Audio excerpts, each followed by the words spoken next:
When it comes to superheroes, Wonder Woman makes the top of the list.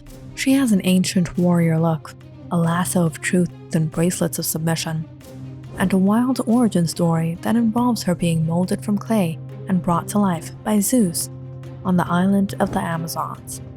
Sounds like it's straight out of Greek mythology, doesn't it? But is Wonder Woman really based on a Greek goddess? The answer might surprise you, so stick around, like, subscribe, and enjoy. Despite the many elements of Greek mythology that are wrapped up in her own mythos, Wonder Woman is somewhat an original character. Created in 1941 by William Moulton Marston, he wanted to create a superhero who fought with truth and love rather than brute strength.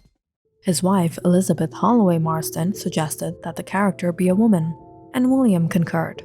He then based the character partly on his wife and partly on his mistress, Olive Brine, who lived with him and his wife.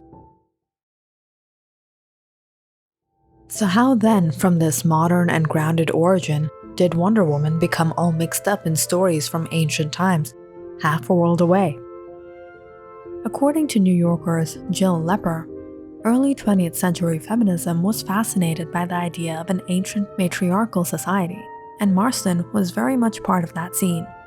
And since there's no better known example of an ancient matriarchal society than the Amazons, they seemed like a natural fit for Wonder Woman. The story of a race of warrior women first appeared in Greek mythology. Excavations across the north and east of the Black Sea region have revealed that warrior women like the Amazons existed in real life. In December 2019, the graves of 4 female warriors from the Sarmatian region from the 4th century BC were found in the village in Divitsa in what is now Western Russia. The Sarmatians were a people of Iranian heritage, with men and women skilled in horsemanship and battle. Excavations within the modern borders of Iran have revealed the existence of female warriors. In the northwestern Iranian city of Tabriz, 109 warrior graves were unearthed. Archaeologists confirmed in a 2004 interview that the DNA found in one belonged to a woman. DNA testing was due to take place on other warrior graves, 38 of which are still intact. According to Herodotus, a 5th century Greek writer and geographer, the Amazons maintained an idyllic all-female existence in modern-day Turkey. They pillaged the Persian Empire and procreated with neighboring tribes, keeping the baby girls to raise as the next generation of warriors. They would meet their ultimate fate at an encounter with the Greeks in the Battle of Thermodon. Sent out to sea, the Amazons eventually entered Scythia, near the Black Sea. The Amazons and the Scythians, slated to fight one another, would instead join forces whose descendants are the Sarmatians. Both the Scythians and Sarmatians are connected to modern-day Iran. Wonder Woman grew up on Themyscira, the home island of the Amazons. Her creation at various times has involved Aphrodite and Zeus, both actual Greek gods. And one of her greatest nemesis is Ares, the classical Greek god of war. Wonder Woman's mother, Hippolyta, queen of the Amazons, who also fills that same role in Greek mythology. But one big difference between Greek mythology and DC Comics is that Hippolyta of Greek mythology never had a daughter. In the comics, her daughter is of course Diana, aka Wonder Woman, whom she molds from clay. Diana is the name of the Roman goddess of hunt, whose Greek equivalent is Artemis. So, who was Artemis? The daughter of Zeus, twin sister of Apollo, and with a host of temples dedicated to her, Artemis was once part of the 7 wonders of the ancient world. She was the goddess of the hunt. So let's start at the very beginning of her story. When Leto, Artemis's mother, was pregnant with her divine twins, her arch-nemesis was furious. Hera was so enraged over Zeus's philandering that she forbade Leto to give birth on either mainland Greece or any island. This caused something of a predicament for the heavily pregnant Titan. However, the island of Delos disobeyed Hera and offered the mother-to-be sanctuary. It was there that Artemis was born. According to the Homeric hymn, Artemis was born on Artesia. But as Leto was also worshipped at Phaistos, Cretan mythology says the twins were born on the island of Pasimatia. Artemis's childhood is shrouded in mystery, with the only surviving tale mentioned in the Iliad. Here, the goddess is spoken of as a girl who was punished by Hera and who seeks solace in Zeus's lap. What is known is that Artemis follows in the footsteps of Athena and Hestia and decides to remain a maiden. This lifelong commitment appears to be supported by her companions, who also remain virgins, with Artemis closely guarding her own virginity. She spends much of her formative years seeking out what she would need as a huntress, and gains her iconic bow and arrows. Perhaps the best-known stories of Artemis are those involving Actaeon and Adonis.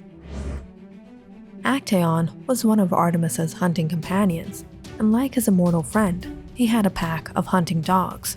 Whether it was an act of hubris, like seeing the goddess clothless in her sacred spring, or as a result of him attempting to force himself on her in that condition, for these acts he was transformed into a mighty stag, which was then hunted down and devoured by his own hounds.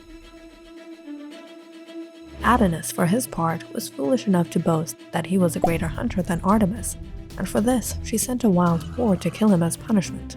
In later versions of this myth, it is believed that this was a revenge killing, due to Aphrodite being responsible for Hippolytus, one of Artemis's favorites. These two are not the only ones to feel the sting of this archer's aim. The twin sons Ados and Iphialtes were two enormous and fast-growing offspring of the god Poseidon. They were unable to be killed unless they killed each other, and as they grew more and more aggressive and unstoppable in their pursuits, they set their eyes on taking Artemis and Hera as wives. However, they were stopped by Artemis's bravery by capturing a deer, or transforming herself into one. It dived between the two monstrous men, and they speared each other to death in an attempt to kill it.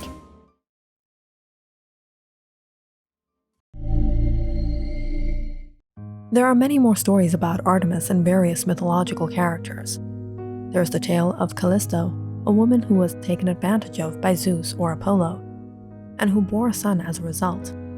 Outraged, either Hera or Artemis changed Callisto into a bear, only for her son Arcais to almost take her life. But the story ends well, with either Artemis or Zeus placing mother and son in the heavens as the constellations Ursa Minor and Ursa Major. Agamemnon was punished by Artemis for killing a stag in a sacred grove, and then boasted that he was a better hunter than her. As a result, when it came time to sail for Troy in the Trojan War, Artemis calmed the seas and delayed the king's departure. How did he appease the insulted goddess? By offering the human sacrifice of his daughter, Iphigenia.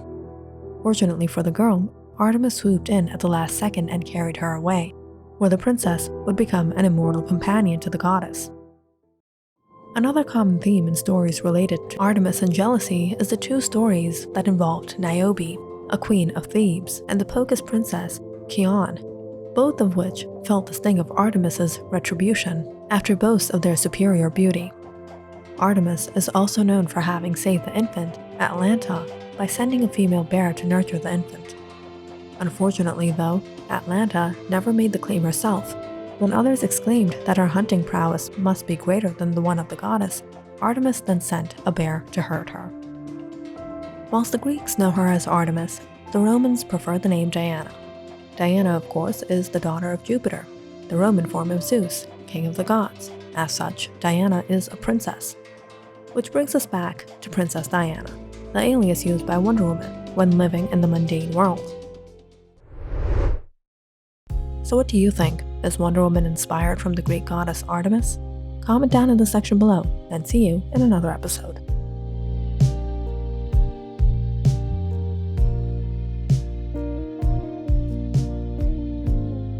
I've been waiting for you, Obi-Wan. We meet again at last.